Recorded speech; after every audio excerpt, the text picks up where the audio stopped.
Yusuf sir to give a speech on this occasion.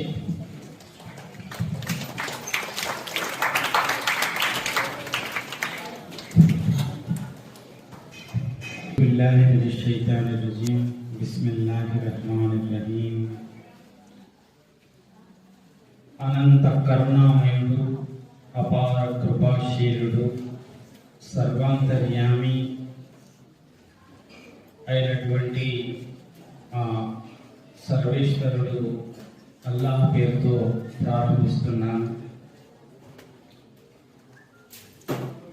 సభకు నమస్కారం. నాపై ప్రేమతో, దాన్ని మించినటువంటి ఆదరాభిమానాలతో, ముఖ్యంగా ఈ కళాశాల ప్రధానాచార్య వర్యులు, నిష్ఠా వరిష్ఠులు, సరస్వతి సమరాంగన సార్వభౌములు, శారదాసులు బాలకృష్ణ సార్ గారు, తర్వాత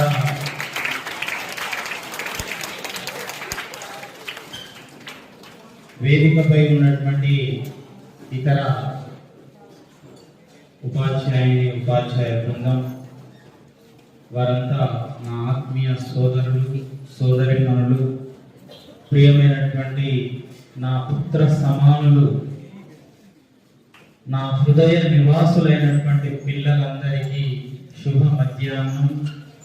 అస్సలాము అలైకుం వరహమతుల్లాహి వబరకాతుహు. దీని అర్థం ఏంటో తెలుసా నాన్న? అల్లా మీపై శాంతి సుమాలు కురిపించుగాక. వాలేకుం సలాం వరహమతుల్లాహి వబరకాతుహు అని తిరుగు సమాధానంలో మీరు మాకు ఇచ్చేది, మీ పైన కూడా ఆ సర్వాంతర్యామి, ఆ విశ్వలోకాల ప్రభువు శాంతి సుమాలు, సుఖమయ, శాంతి ఉంటేనే సుఖమయ జీవితం. కాబట్టి ఇక్కడ విచ్చేసినటువంటి పిల్లలందరూ నా ఆత్మీయ సోదరులు, ఉపాధ్యాయ శుభ మధ్యాహ్నాన్ని తెలియజేస్తూ, ఆకలి అవుతుంది, ఆసక్తి లేదు, మీరు కొంచెం అన్ని ముద్దలు ఎక్కువ తినవచ్చు. కాబట్టి కొంచెం ఈ అవకాశం మళ్ళీ ఎప్పుడు వస్తుందో రాదో. పాపం బాలకృష్ణ సార్ మాత్రం నన్ను మరవకుండా ఇప్పటికి ఎన్నో సార్లు రంజాన్ పవిత్ర మాసం ప్రారంభం అవుతుంది అనగానే సార్ నన్ను ఇన్వైట్ చేస్తారు. కాబట్టి బంధం ఏంటి అంటే హృదయ స్థానీయులు. వాళ్ళు హృదయ స్థానీయులు అంటే హృదయంలో ఎవరిని పెట్టుకుంటాం బాబు? మనం మన అమ్మను, నాన్నను, ప్రియాతి ప్రియమైనటువంటి బంధువులు. అట్లా బాలకృష్ణ సార్ కూడా మా హృదయ స్థానీయులు. అంతులమ్మలు ఏమనుకోవద్దు, మీరు కూడా మా హృదయ స్థానీయులే. మీకు కూడా శుభ మధ్యాహ్నాన్ని తెలియజేస్తూ, ఈ స్పీచ్ను ప్రతి విషయాన్ని మీరు మనస్సు ఎంత నింపుకోండి. నేను మళ్ళొస్తా, అప్పుడు అందరిని అడుగుతా, నేను ఏం మాట్లాడినా బాబు మీరు చెప్పాలంటే మీరు చెప్పాలి. ఈ పవిత్రమైనటువంటి దినాన్ని ఎందుకు జరుపుకుంటున్నాము, దానికి కారణం ఏంటి అనేది మన వక్తలు, విద్యార్థులు అంతా చెప్పిండ్రు. మళ్ళీ నేను ఆ విషయంలోకి వెళ్ళడం లేదు. మౌలానా అంటే పండితుడని, పరిపూర్ణమైనటువంటి జ్ఞానం కలిగినటువంటి వాడని. ఎందుకు పండితుడు అంటే అరబీ, ఫారసీ, బెంగాలీ, హిందీ, ఆంగ్ల అనర్ఘలమైనటువంటి ప్రతిభా సంపత్తిని నింపుకున్నటువంటి నిరాఢలరు.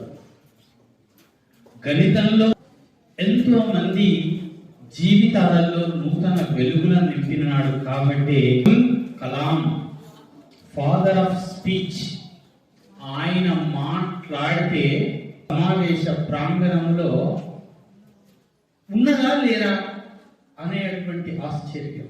అందుకే మౌలానా అబుల్ కలాం పేరు. ఆజాద్ అంటే అర్థము స్వతంత్రుడు, స్వాతంత్ర్యము అని పేరు. నిజమైన మొహియుద్దీన్ అహ్మద్ అయితే మౌలానా అబుల్ కలాం గా స్థిరపడిపోయింది అని అంటే అర్థం ఏంటి అని అంటే ఆయన సమాజ ఆయనను అక్కడి వరకు తీసుకెళ్ళారు. అంటే చాలా మంది చూడండి, వాళ్ళ ఇంటి పేరుగా, వాళ్ళ నిజమైన పేరుగా స్థిరపడిపోతారు. ఇది ఒక ఎత్తైతే, నేను మీలో ప్రేరణ నింపడానికి నా ఉపన్యాసాన్ని ఒక 2-3 భాగాలు అంటే ఏంటి, దీన్ని ఎలా గడపాలి, ప్రస్తుతం మరి ఈ మహనీయుని ఈ జీవిత సత్యాన్ని, జీవన సారాన్ని మీరు గ్రహించిండ్రు, ఇంతమంది వక్తల ఏమి స్వీకరించి ఆ సారాంశాన్ని నేను మీకు బోధించదలుచుకున్నాను. వేదం ఏం చెప్తుంది అని అంటే, యస్మిన్ జీవః సతు జీవతు, యస్మిన్ జీవతి జీవంతు బహవః సతు జీవతు. ఈ సంస్కృత నానుడి యొక్క అర్థం ఏంటో తెలుసా? జీవితం అంటే వాడిది. ఎవడి జీవితం? ఎవడైతే 10 మంది యొక్క జీవితాలలో వెలుగును నింపడం కోసం తన జీవితాన్ని క్రొవ్వొత్తిగా ధారపోస్తాడో వాడిది జీవితం. జీవంతు బహవః సతు జీవతు. ఏ వ్యక్తి అయితే కష్టాల సుడిగుండాలలో ఉన్నటువంటి తన సహచరుణ్ణి సుఖాల తీరం వ్యక్తి అయితే తనతో పాటు చీకట్లలో ఉన్నటువంటి సమాజాన్ని వెలుగుల వైపుకు తీసుకొని వస్తాడు, ఏ వ్యక్తి యొక్క జీవన విధానం, ఆ గ్రామము, ఆ సమాజము శాంతి సుమాలతో, జ్ఞానంతో ఫరిడమిల్లుతుందో వాడిది జీవితం అని చెప్పాడు. అది వేదం చెప్తుంది. యస్మిన్ జీవః సతు జీవతు. ఈ బాధ్య అంతిమ ప్రవక్త, మహాప్రవక్త ముహమ్మదు రసూలుల్లాహ్ సల్లల్లాహు అలైహి వసల్లం తర్వాత అధ్యాయాలకు ఇచ్చి వెళ్ళాడు. నేను వెళ్తున్నాను, నా ఈ సత్యమైన విధానాన్ని, ఈ ప్రపంచాన్ని అల్లాహ్ మార్గం బాధ్యతను ఉపాధ్యాయులారా మీ భుజస్కంధాలపై నా అంతిమ ప్రసంగంలో చెప్పాడు. ఆ ప్రసంగంలో మరి ఏంటి అని అంటే, మనకు వేదాలు కూడా చెప్తున్నాయి.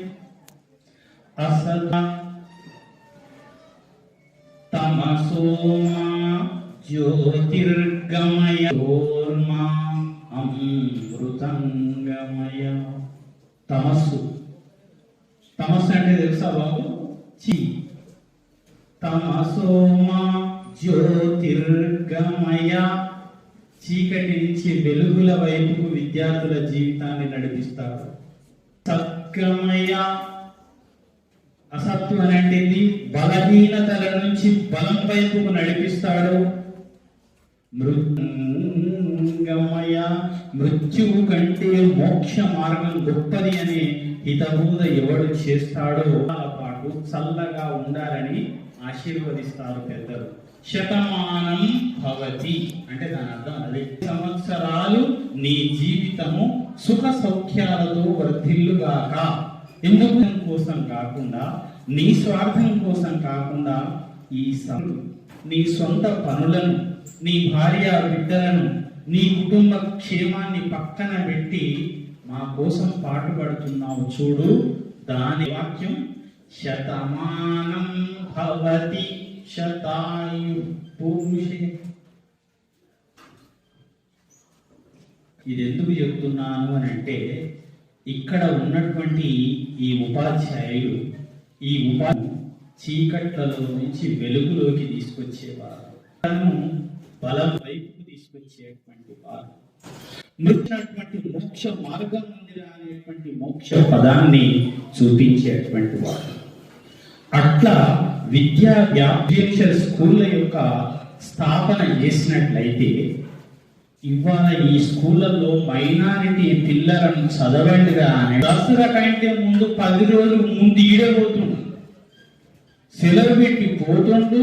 దసరా 10 రోజులు అవి, మళ్ళా దసరా తర్వాత 10 రోజులకు, అప్పుడు నెల తర్వాత వస్తుంది నవాబు,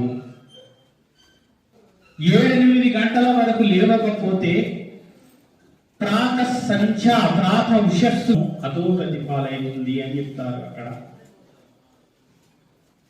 చదవడు, ఒళ్ళొంచడు. ఈయన జీవితం ఏందయ్యా అంటే ఎప్పుడు చూడు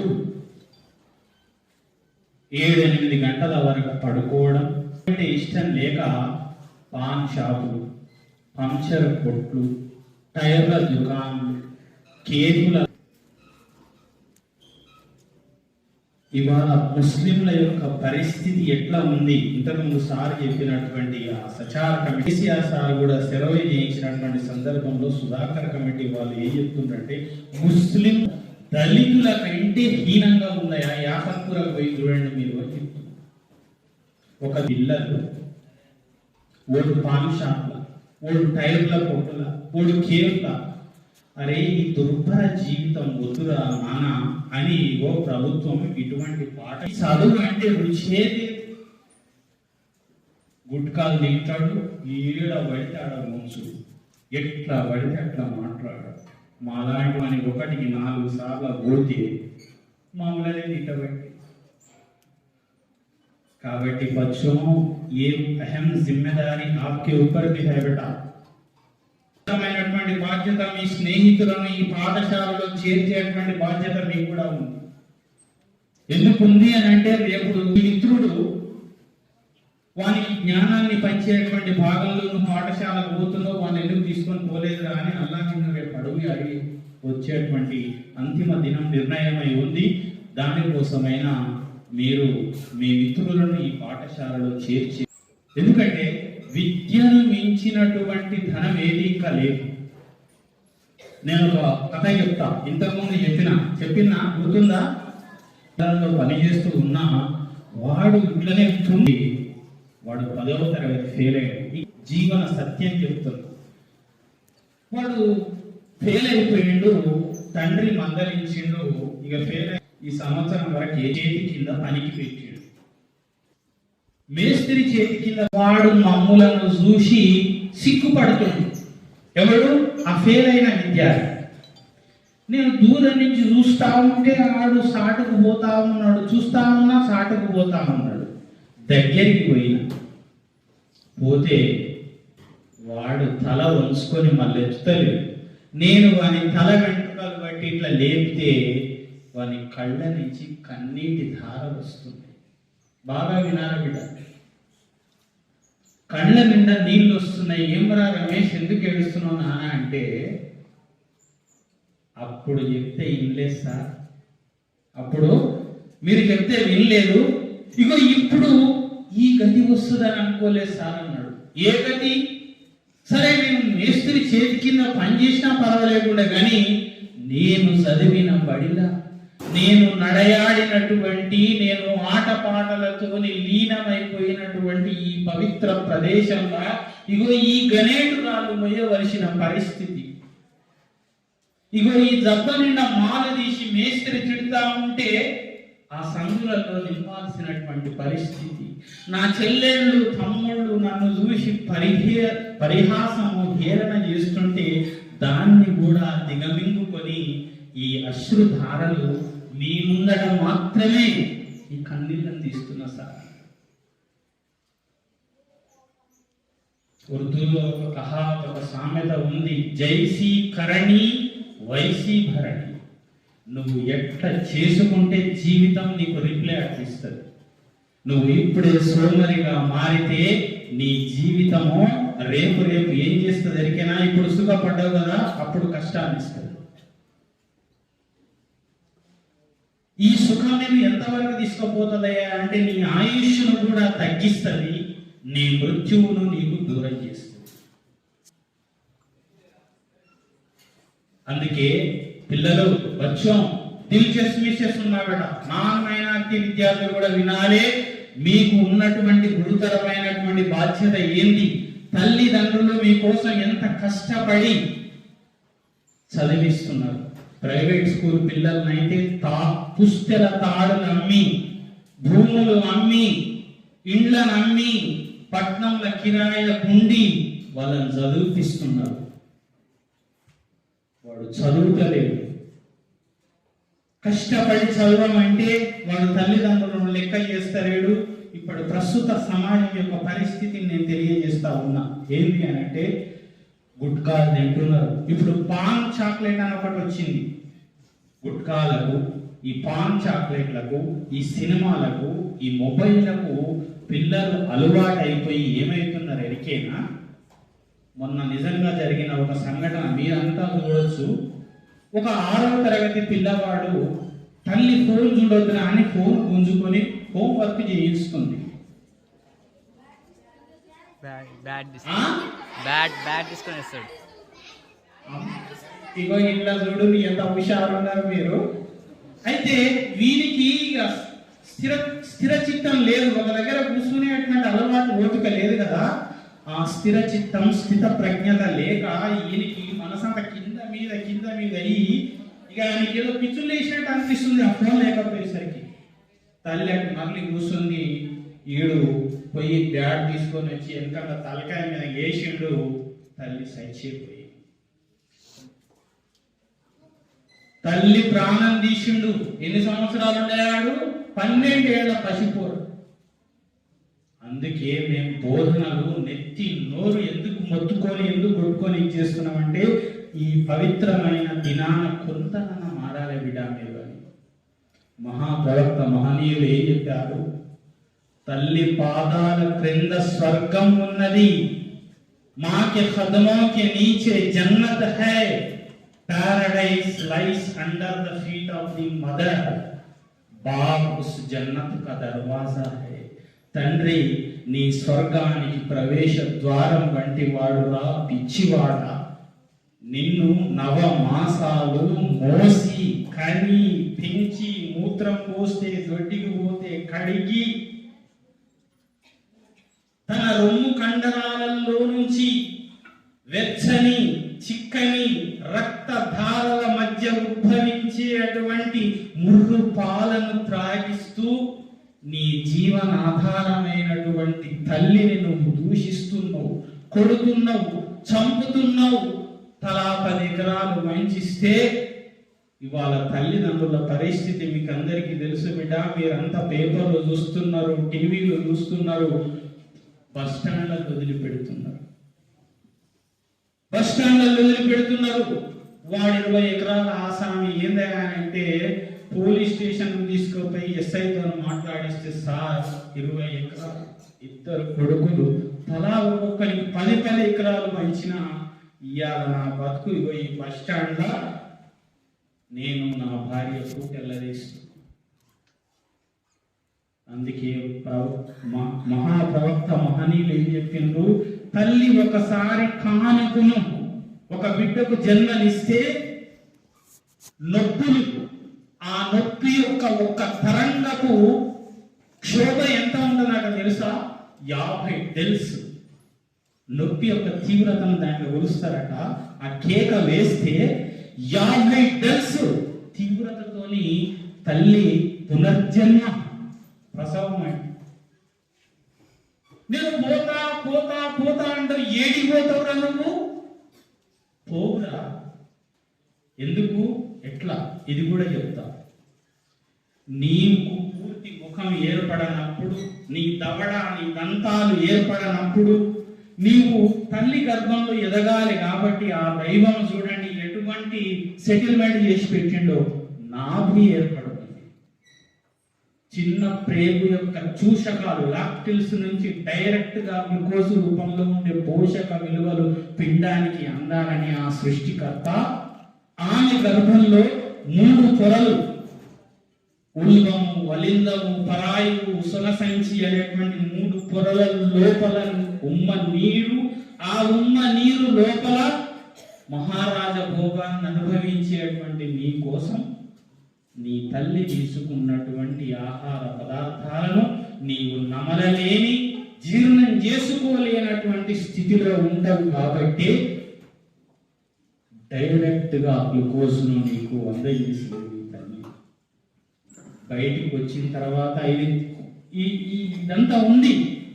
అందుకే మహాప్రవక్త మహనీయులు ఏమన్నారు? తల్లి యొక్క ఈ రొమ్ము కండరాలు దృఢమైనటువంటి చిక్కని ఎర్రని రొమ్ము కండరాలలో నుంచి రక్తానికి కండరానికి మధ్యన మేము మా మహిమతోని ఒక గొప్ప ద్రవాన్ని సృజింపజేశాం. ఆ ద్రవమే ఏంటిది నాన్న? పాలు. మీరు తాగుతున్నటువంటి పాలు. ఈ విశ్వాసి ఇమాన్ ఇది తర్వాత బయటకు వచ్చినాక నేను ఆ బొడ్డును కోసి వేరు చేస్తాడు. ఇటువంటి నీవు నేను పోతా పోతా పోతా అని దాన్ని తరివేస్తాడు. ఎవరి కోసం? భార్య పిల్లల కోసం. నువ్వు చేస్తున్న ఈ పనిని, ఏ పనిని? నీ తల్లిని తండ్రిని తరిమి బయటికి వెళ్ళగొట్టేటువంటి ఈ పనిని ఎవరు చూస్తున్నారు బిడ్డ? ఎవరు చూస్తున్నారు నాన్న? ఈయన కడుపులో పుట్టినటువంటి వీని కొడుకు చూస్తున్నాడు. సాలెంబడి సాలు అంటారు కదా, చూస్తున్నాడు. వీడు కూడా మా నాయనమ్మను తాతను తైమీర పుట్టిండు కదా, ఈయనకి అవే లక్షణాలు వస్తాయి. ఈడు పెద్దనైన తల్లి తరవేసేస్తాడు. అందుకే ప్రవచన బ్రహ్మ చాగంటి కోటేశ్వరరావు సారు పొద్దుగానే ప్రవచనాలు వింటారు కదా మీరు. ఇంటికి పోయినాక చూడండి, చాగంటి కోటేశ్వరరావు గారిని ఒక అనాథాశ్రమానికి పిలిచింటాడు. పిలిచి విజిటర్స్ రిజిస్టర్లో సార్ మీ అభిప్రాయాన్ని రాయండి అని అంటే ఆయన ఏం చెప్పిండు ఎరికేనా? ఈ అనాథాశ్రమాలు, ఈ వృద్ధాశ్రమాలు త్వరలో ముగిసేటట్టు ఈ ప్రజలకు బుద్ధిని వికసింపజేయి స్వామి అని రాసిందట. దాని అర్థం ఏం తెలుసా బిడ్డ? తెలుసా నాన్న దాని అర్థం ఏందో? ఏంది? ప్రతి కొడుకు ప్రతి బిడ్డ తన తల్లిదండ్రుల యొక్క గొప్పదనాన్ని తెలుసుకొని తమ దగ్గర ఉంచుకునే విధంగా చెయ్యి.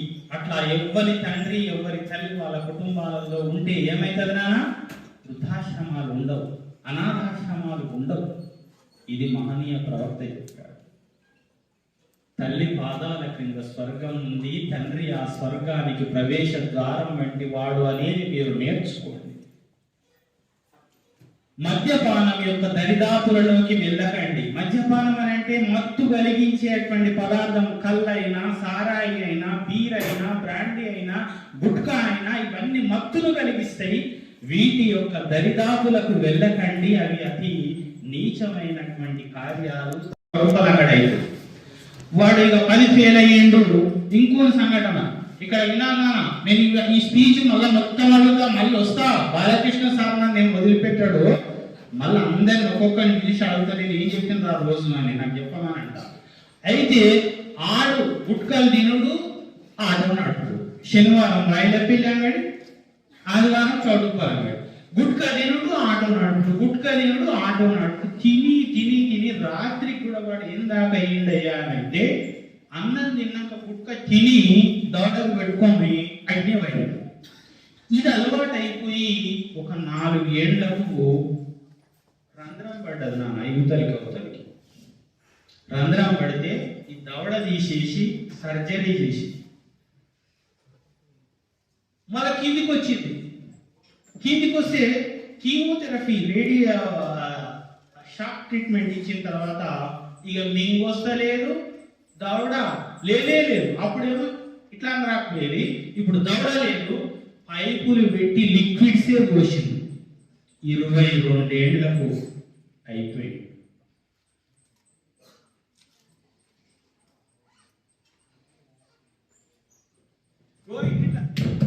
పోసి ఇట్లా వేస్తాడు కదా, అది ఆయన కూడా ఇట్లా పిలుస్తాడు తొందరగా.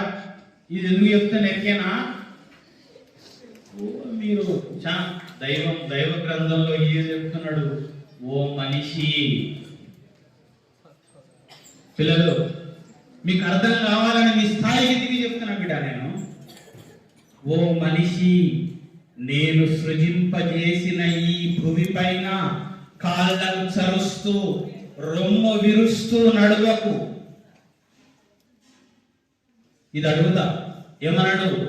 ఓ మనిషి, నాచే సృజింపబడినటువంటి ఈ భూమి పైన కాళ్ళు చరుస్తూ రొమ్ము ఇట్లా విరిచి 8 ప్యాక్ అన్నది 6 ప్యాక్ వస్తావరా నాతో రా. నేను సృజించిన నా భూమి పైన కాళ్ళు చరుస్తూ రొమ్ము విరుస్తూ నడవకు. నీవు భూమిని బ్రద్దలు కొట్టలేవు, పర్వతాల ఎత్తుకు ఎదుగను లేవు.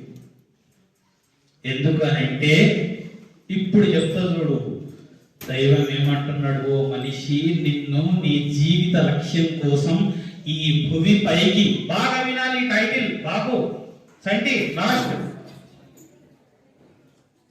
ఎందుకు అనంటే నిన్ను ఈ భూమి పైకి అరుగుగా పంపాను. ఫస్ట్ పదం ఏమొచ్చింది, అరుగు అంటే కిరాయికి పంపాను.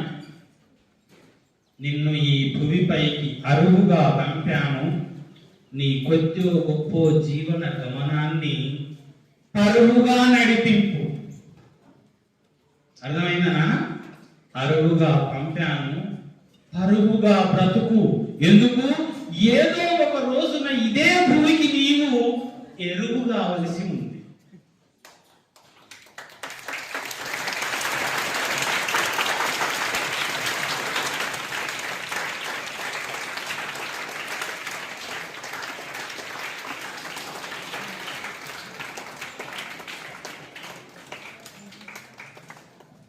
మనిషి, నిన్ను నా భూమిపైకి అరుగుగా పంపాను, పరుగుగా బ్రతుకు. ఎందుకంటే ఇదే భూమికి ఎరువు రావలసినటువంటి వాడివి నువ్వు. నువ్వెన్నో అనుకుంటావురా, నువ్వు అనుకున్నవి ఏవీ నడవవు, నేను అనుకున్నదే నడుస్తుంది. అందుకే వీడేమంటాడు, ఈ భూమి నాదిరా నాదిరా నాదిరా అంటాడు. భూమి నాది అనిన భూమి పక్కున నవ్వు. బాగా వినాలి బిడ్డ, దీని మీద ఒక సంఘటన నేను చెప్తా. భూమి నాది అనిన భూమి పక్కున నవ్వు, దానహీను నిజోచి ధనము నవ్వు, కదన భీతును జూచి కాలుడు నవ్వును, విశ్వదాభిరామ వినుర ప్రేమ. ఈ భూమి ఈడేమంటాడు, నాది, ఇదంతా నాదే, ఓ అదంతా నాదే అంటాడు. అట్లా అంటుండే ఆ భూమి అంటదట, ఈ పిచ్చోడు ఇది నాది నాది నాది అని అంటుండు. నేను ఎన్ని జాతులు, ఆది జాతి, సమూదు జాతి, ఆదం ప్రవక్త నుంచి చివరి ప్రవక్త మహాప్రవక్త ముహమ్మద్ వరకు ఎంతమంది నా బిడ్డలను చూసి ఉన్నా నేను. ఈడు భూమికి జానుడు లేడు. వేల లక్షల సంవత్సరాల చరిత్ర ఉన్నటువంటి ఈ భూమి నీడు నాది నాది అని అంటుండు అని భూమి నవ్వుతుంది. దానహీనుని చూచి ధనము నవ్వు. దాన ధర్మాలు చేయనటువంటి వాడిని చూసి ధనం నవ్వుతుందట. ఇక్కడ ఒక జోక్ వచ్చింది, ఏంటంటే పిసినారి లోభి, ఈ ఇద్దరిలో ఎవరు గొప్పవారు? లోభి. పిసినారి మజ్జిగలో ఈగ పడ్డదనుకోండి బిడ్డ, వదిలేస్తాడు, పారేస్తాడు. లోభి మజ్జిగ నుంచి ఈగలు తీసి, ఇంత మజ్జిగలు నువ్వు తింటావే చల్ అని నోటేసుకొని సపరించి అప్పుడు ఉంచుతాడు. ఈడు తన కడుపుకు తినక తాగక కూడబెట్టి కూడబెట్టి కూడబెట్టి అన్ని తినిగిపోతుంది, లాగు సక్కలు ఉండదు, చెప్పులు అరిగిపోతాయి. ఎందుకు ఈ సంపాదన? ఒకడు కోటీశ్వరుడు, ఏంటో సార్ మాకు మొత్తం పేదోళ్ళం అంటాడు. అరే నేను ఇచ్చిన, నువ్వు దాన్ని వాడుకోరా, మధ్య మార్గాన్ని అవలంబించురా అని అంటే ఇవన్నీ అబద్ధాల జీవితం గడుపుతాడు. వీడు తినక తాగక సుఖమయ జీవితాన్ని గడపక ఈ భార్యను పిల్లలను కూడా ఏడాదికి ఒకటే డ్రెస్, ఇక మళ్ళీ 2 రోజులు లేదు చేసి చేసి అది దయ్యాల పాలో దొరలతో దొంగలు. చెప్పినా కదా ఇంతకు, తల్లి గర్భము నుండి ధనము తేడవ్వడు, వెళ్ళిపోయేడి నాడు వెంట రాదు. వస్తుందానా? ధనం తెస్తాడు, మనం పోయినాడు.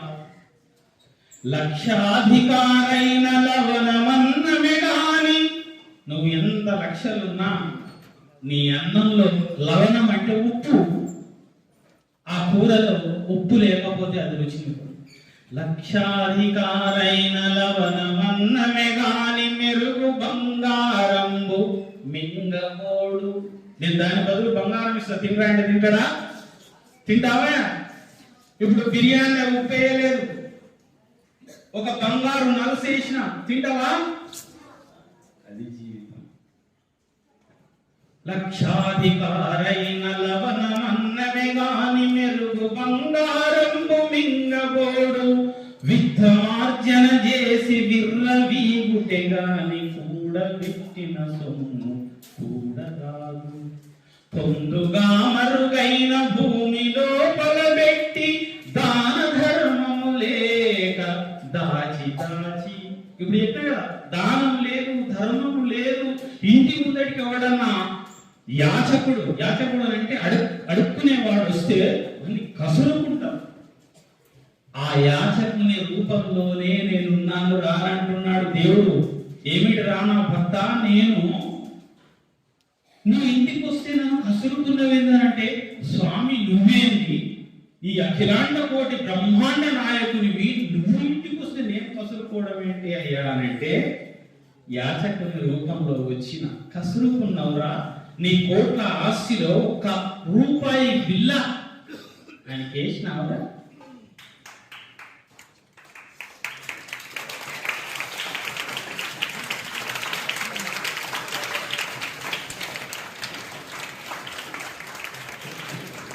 ప్రభువు మళ్ళా అడుగుతున్నాడు, ఏమిటి నా భక్త, వైద్య సహాయం కోసం నా తోటి భక్తుడు నీ ఇంటికి వస్తే కసురుకున్నావు కదా, నువ్వేదయ్యా, నువ్వు వైద్యులకే వైద్యునివి, రాజుకు రాజువు, చక్రవర్తులకు చక్రవర్తివి అంటే నీ పక్కింటోడు ఆపరేషన్కి అవసరం ఉందిరా, ఒక 10,000 అపెండిక్స్ ఆపరేషన్ కావాలని 24 గంటల లోపల చేయకపోతే సస్తగాడు అని వాడు మొరపెట్టుకుంటా నీ ఇంటికి వచ్చి తలుపు తడితే పైసలు ఎక్కడ నాకన్నాడు అని కసురుకుంటుంది.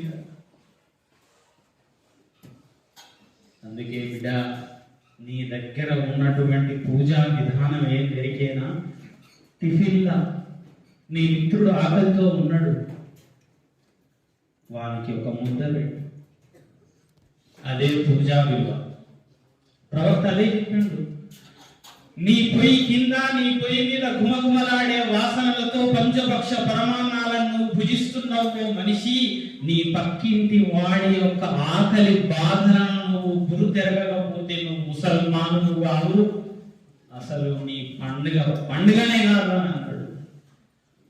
ఎవడు మరి నిజమైన ముసల్లం ఈమాన్, ఎవరిని విశ్వాసం, నిజ విశ్వాసం ఎవడయ్యా అంటే తన పక్కింటి వాడు. తన వాడకట్ట అంటే ఇది మళ్ళా తూర్పున 40 ఇళ్ళు, పడమర 40 ఇళ్ళు, ఉత్తరాన 40 ఇళ్ళు, దక్షిణాన 40 ఇళ్ళ సమూహమే వాడకట్టు. ఆ వాడకట్టులో శోభించు అంటే దేవుళ్ళాడి, ఎవడైనా పేదవాడు ఉన్నాడేమో దేవుళ్ళాడి వానికి ఒక ముద్ద ఆ అన్నం తినిపించి వాని ఆకలి తీరగలరు. ఇవన్నీ సుగుణాలు. చదువు రాకపోయినా ఈ పనులు మిమ్మల్ని మహా ఆపదల నుంచి గట్టెక్కిస్తాయి. రేపు నీకు ఈ పరిస్థితి వచ్చినప్పుడు నిన్ను కాపాడుతాయి. ఇంకేమన్నాడు, కథనము అంటే యుద్ధం వచ్చినప్పుడు భయపడి వెన్ను చూయించే వాడిని చూసి కాలుడు నవ్వుతాడు. కాలుడు అంటే యముడు. యుద్ధమైనా శాంతి అయినా ముందుండి పోరాడింది. ఇంకా ప్రవక్త మహనీయం మొహమ్మద్ గారు ఏం చెప్తారు, కూలివాని చెమట తడి ఆరక ముందే పని చేపించుకుంటున్నావు, సాయంత్రం కాగానే ఆయనకి రేపిస్తపోవాలంటావు పైసలు. అట్లా వేధించదు. ఇంకా ఏమన్నాడు తెలుసా, పిల్లలు కూర్చోండి నా పోదు, ఒక్క 2 నిమిషాలు కూర్చో, అయిపోయింది. వ్యభిచారము అతి నీచ కార్యం, వ్యభిచారము అతి నీచ కార్యము. ఇది దీనిపైన చెప్తున్నాను నేను ఇప్పుడు. వ్యభిచారం అతి నీచ కార్యము, దాని దరిదాపులలోకి వెళ్ళకండి, దాని వల్ల మీరు నైతికంగా సామాజికంగా సంహరించబడతారు అని చెప్పాడు. అయితే ఇప్పటి పిల్లలు 10th బాగా వినాలన్న, ఈ కథ కూడా మంచిగా చెప్తా, ఒక స్టోరీ చెప్తా, మీరు ఆకలి అవుతుంది, నేను వింటున్నా చూస్తున్నా. 9, 10వ తరగతి పిల్లలు ఈడనంటే కో ఎడ్యుకేషన్ సిస్టమ్ లేదు, కానీ మేము పనిచేసే బళ్ళల్లో తలనొప్పి అయితే ప్రవక్త మహనీయులు ఏమన్నారు, ఏ ఇంటికైనా పోయినప్పుడు 3 సార్లు గుళ్ళెం కొట్టాలి. 1వసారి తీయలే, లోపల నుంచి శబ్దం రాలి. 2వసారి తీయలే, లోపల నుంచి శబ్దం రాలి. 3వసారి ఇక మళ్ళా కొట్టొద్దు, వెళ్ళేసిరా. ఇది పద్ధతి. పరదా ఉంటది, ఘోష ఉంటది. నేను రావచ్చా అండి అని ఇంట్లోకి అడిగిరా. ఇది సైన్స్ దాగి ఉండిందా. ఈ చూపులు ఏం చూపులు ఎక్కేనా, నువ్వు నన్ను చూస్తున్నావు, నేను నిన్ను చూస్తున్నా. ఈ చూపులు ఏం దాకా వెళ్తున్నాయి అని అంటే, ఇలా ఈ ఉపాధ్యాయ లోకానికి ఇది ఒక తలనొప్పి అయిపోయింది. ఈ సెల్ ఫోన్ వచ్చి అందుకే ప్రవక్త మహనీయుడు ఏమన్నాడు, పరాయి స్త్రీ నీ సోదరి, పరాయి స్త్రీ నీకంటే వయస్సులో ఉన్నతురాలైతే నీ తల్లి సమానురాలు, ఆమె పైన పడే మొదటి చూపే నీ చూపు. 2వ చూపు నీ చూపు కాదు, నీ మనస్సులో దాగి ఉన్న శైతాన్ చూపు. అందుకే అదే అన్నాడు, నీ చూపులను నేల కాంచుకొని నడు. ఇది ఒక మగాయనకే చెప్పలే, స్త్రీలకు కూడా చెప్పిండు. అందుకే పరదా సిస్టమ్. మేడమ్స్ ఇప్పుడు బుర్ఖాలు వేసింది కదా, చాక్లెట్ రేపర్లో ఉంటే రక్షితంగా ఉంటుందా, రేపర్ లేకుండా ఉంటే రక్షితంగా ఉంటుందా నాన్న? రేపర్లో ఉంటే సురక్షితంగా ఉంటుంది. రేపర్ తీసేసి నువ్వు అందరూ నా కాలం చూస్తారు చాక్లెట్. అందుకే మహనీయ ప్రవక్త అదే అన్నారు, ఓ మనిషి, నీ మొదటి చూపే పరాయి స్త్రీ మీద పడినటువంటి అనుకోకుండా పడిన చూపు మొదటిదే నీది, 2వ చూపు నీది కాదు, నీ శైతాన్. అందుకే పిల్లలు, మీరు కూడా మీ జీవితాలను నాశనం చేసుకోవద్దు. మిమ్మలను కన్నటువంటి తల్లిదండ్రులకు ఆ బాధ్యత ఉంది. అమ్మ, నా కొడుకు ప్రయోజకుడు అయ్యిండు, నేను పెళ్లి చేయాలనే బాధ్యత ఉంటది వాళ్ళకు. కానీ నేను ప్రేమిస్తున్నా, ఈ ప్రేమలకి ఎవడైతే జారుతాడో, నిజం చెప్తున్నా, మీరు నన్ను తిట్టుకున్నా పర్వాలేదు, అయ్యో నేను ఎన్ని చూస్తలేను. ప్రేమ ఫెయిల్ అయిందని ఒకడు మా దగ్గర గుజ్జలు చదివే విద్యార్థి, మరి ఫెయిల్ కాకపోతే ఏమైతుంది? నువ్వేమైనా సంపాదిస్తున్నావా? ఆమె ఉన్నాయని ఊడిసింది, పైసలు అయిపోమని నువ్వు నాకు వద్దన్నది. వీడ ఈ లింగారెడ్డి గూడెం దగ్గర 10 చేళ్ల మందు దాగిండి చచ్చిపోయి 3 రోజుల తర్వాత దుర్వాసన వస్తుంటే పశువుల కాపరులు సమాచారం ఇస్తే ఆ దగ్గరికి పోతే ఆ మందు ప్రభావానికి చర్మం కూడా మొక్కల కతుక్కొనిపోయి 8 ఎకరాలు 4-5 కోట్లకు ఆస్తిపరుడు చచ్చిండు. ఎందుకు చచ్చిండు అని మేము ఆరాధిస్తే ఏముంది, ప్రేమ ఫెయిల్ అయిందంట. ఆయన 19 ఏళ్ల వయసుకు ప్రేమ ఫెయిల్ అయిందా? నువ్వు దానికోసం రాస్తావు. నాకు అర్థం కాదు. జీవితం అంటే భార్య, పిల్లలు, ఇదంతా ఒక భాగం బిడ్డ. అటల్ బిహారీ సారు, వాజ్పేయి సార్ చనిపోయాడు, ఆయన పెళ్లి చేసుకున్నా భారతదేశ గొప్ప ప్రధానమంత్రి అయ్యిండు. పాకిస్తాన్ దాయాది దేశంలో కూడా వాజ్పేయి స్ట్రీట్ ఎందుకు దొరికేనా, ఆయన మంచితనం. అబ్దుల్ కలాం పేపర్ వేసేటువంటి ఒక బాయ్ రాష్ట్రపతి అయ్యిండు, ఆయన పెళ్లి చేసుకున్నాడు. ఆయన రాష్ట్రపతి కాలే. నువ్వు మంచిగా చదివి ఉద్యోగం సంపాదించి ఒక ఏడాదికి 10-12 లక్షల ప్యాకేజీ సంపాదిస్తూ లైన్ కడతారా నీ దగ్గరికి, నేను ఇస్తానే, ఆ బిడ్డని ఇస్తా, జర లీవ్ చేసుకోవాలని మధ్యవర్తిత్వం చేస్తాడు. గదిల జీవితం. ఆమె నా ఎక్కువ ఒక రోజు చూసింది, మనం చూస్తలేదని ఇక ఆయనకి చెప్పుకుంటాడు, మందు తాగి వస్తాడు. ఆత్మహత్య ఇస్లాంలో మహాపాపం. చవట చేస్తాడు ఆ పని. ధైర్యవంతుడు అటువంటి పని చెయ్యడు. అందుకే దాన్ని నీ దగ్గర ఆమె నీ ప్రేమను తిరస్కరించినప్పుడు దాన్ని తట్టుకునే శక్తి కూడా ఉండాలి. ఆ శక్తి లేనప్పుడు నువ్వు ఆ ప్రేమ అనేటువంటి ఆ వ్యాజ్యం యొక్క జోలికే పోవద్దు. ఇక మేము కిషోర్కి చెప్తే పిచ్చిలో నీకేమే కదా ప్రేమ అంటే ఏంటి, 20 ఏళ్ళకి వచ్చేసి ప్రేమ. మళ్ళీ ఈయనకి ఆహార పరీక్ష పెడితే 10వ తరగతి ఈయన పేరు ఈయనకి తెలుగులో రాదు. నేను ఊరికి పోతున్నాను అని లెటర్ రాస్తే ఈయన ఊరికి అని రాయలే, ఊరికి పోతున్నా. ఎవరెప్పుడు ఊరికి పోతున్నా?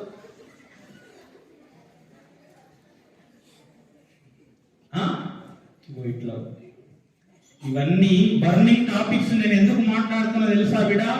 ఇప్పుడు కావలసింది ఈ మహనీయుని యొక్క ఈ పుట్టినరోజు సందర్భంగా మా యూసుఫ్ సార్ వచ్చిండు, ఏం చెప్పిండు, ఈ గుండెల నిండా కొన్ని కొత్త విషయాలను నేర్చుకున్నాం.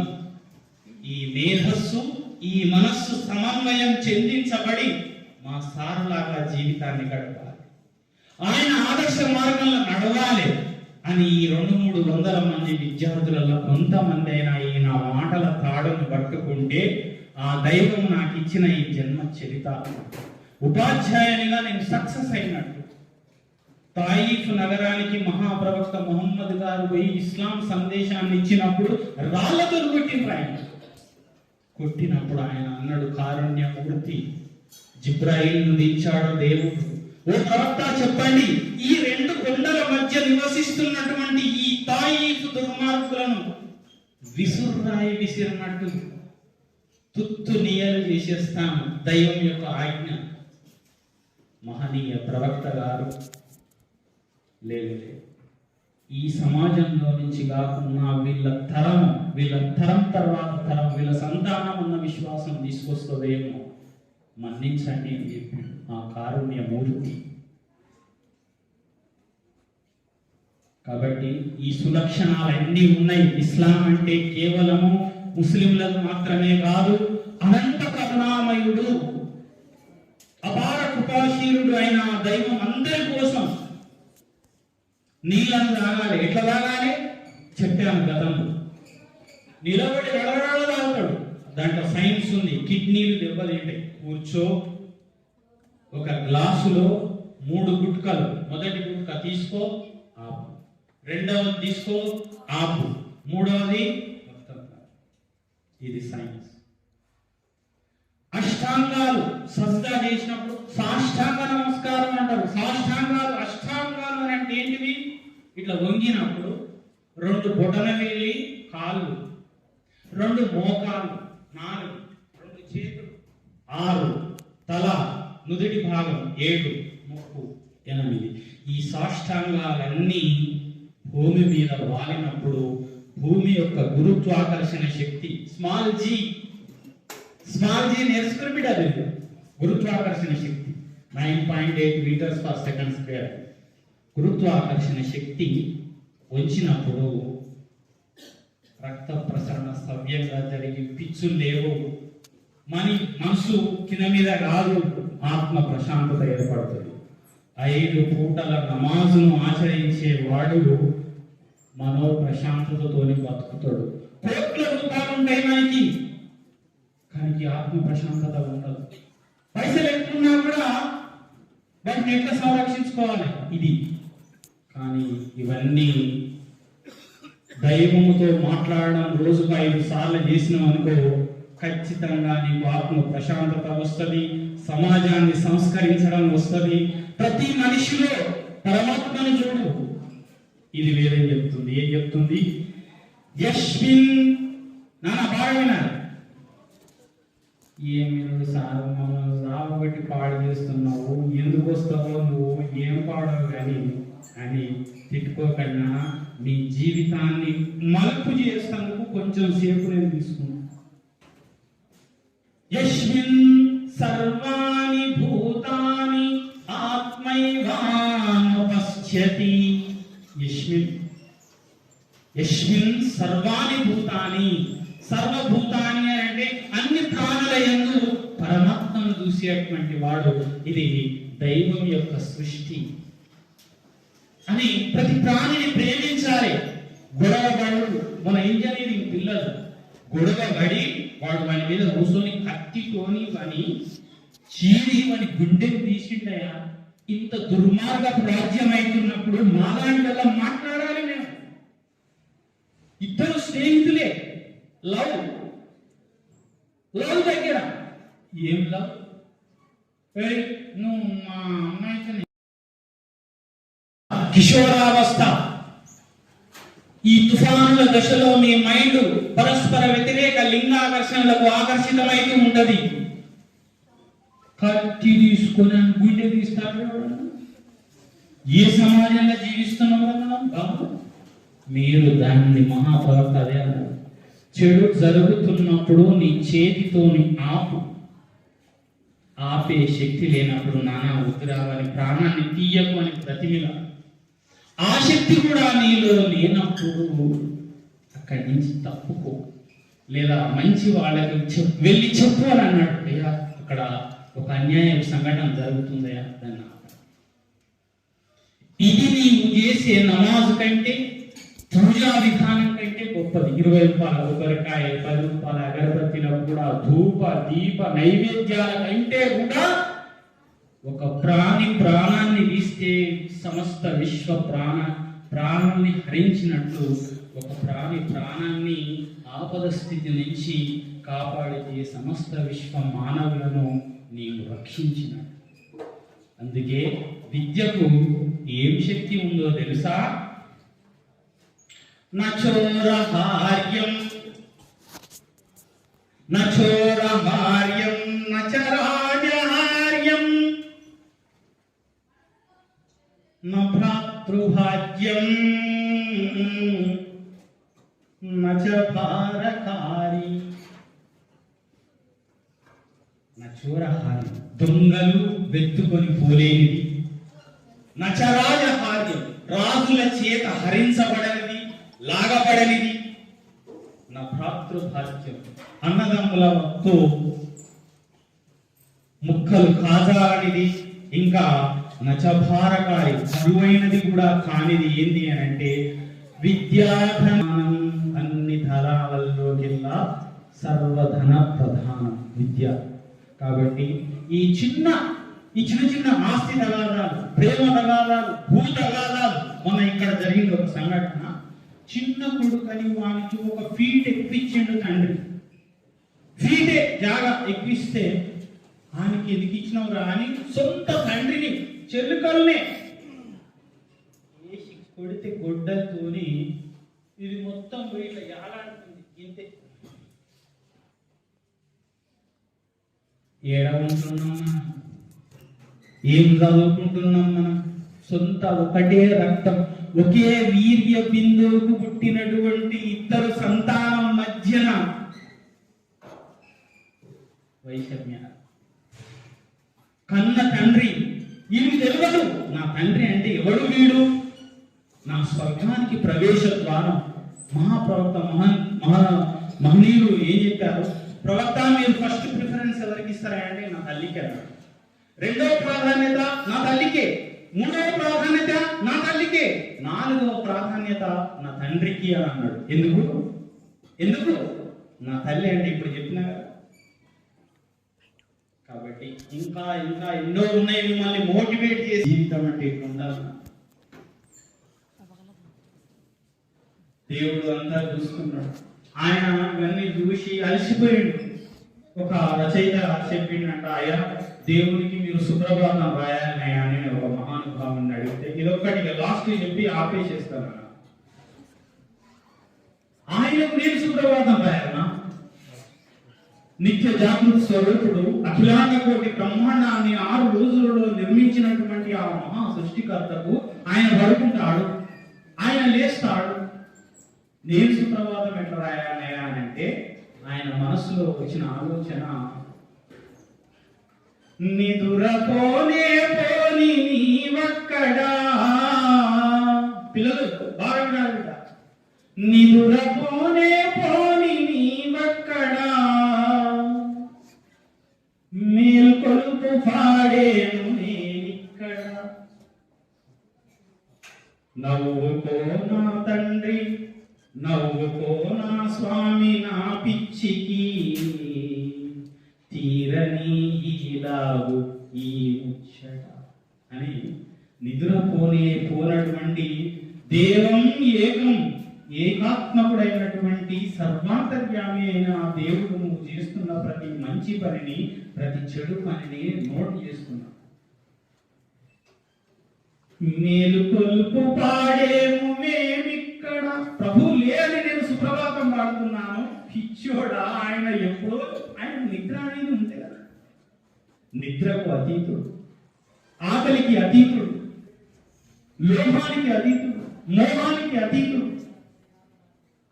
ఖుల్హు అల్లాహు అహద్ అల్లాహు సమద్ లం యలద్ వలం యూలద్ వలం యకుల్ లహు కుఫువన్ అహద్. సర్వాంతర్యామి ఏకేశ్వరుడు ఆయన చూస్తున్నాడు. ఆయన ఎవరికి సంతానం కాడు, ఎవరికి ఆయన సంతానము ఎవరు లేరు. ఆ ఏకేశ్వరుడు, ఆ నిర్విరాకారుడు మనందరితో ఉన్నాడు.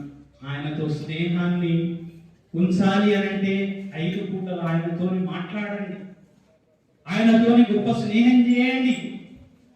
నీ ఆపదలను, నీ చదువును, నీ విద్యా బుద్ధిని ఉన్నతీకరింపజేసేటువంటి సర్వలోకాల ప్రభు మంచి మార్గంలో నడవండి. ఈ చెప్పినటువంటి చెడు వ్యసనాలకు దూరంగా ఉండండి. ఉపాధ్యాయులు, తల్లి, తండ్రి, తర్వాత గురువులను గౌరవించండి. రేపు నీకు ఆ స్థానం వచ్చినప్పుడు వాటి యొక్క విలువేందో తెలుస్తుంది. ఆ రకంగా ఈ విద్యార్థి సమాజాన్ని మంచి విద్యా బుద్ధులతో శతాధిక వసంతాలు పరిడమిల్లింపజేసేటువంటి ఉత్తమ బాధ్యతను తీసుకొని ఈ చౌటుప్పల మైనారిటీ రెసిడెన్షియల్ పాఠశాలలో చదువుతున్నటువంటి ఈ చిన్నారి బిడ్డలకు ఉత్తమ విద్యా బుద్ధులను ప్రసాదించు.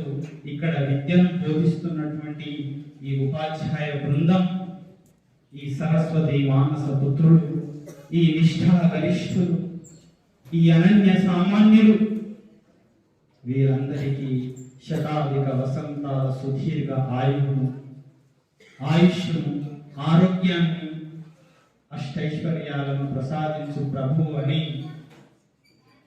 ఆ సర్వాంతర్యాన్ని వేడుకుంటూ మనస వాచ కర్మ త్రికరణ శుద్ధిగా స్వస్తి.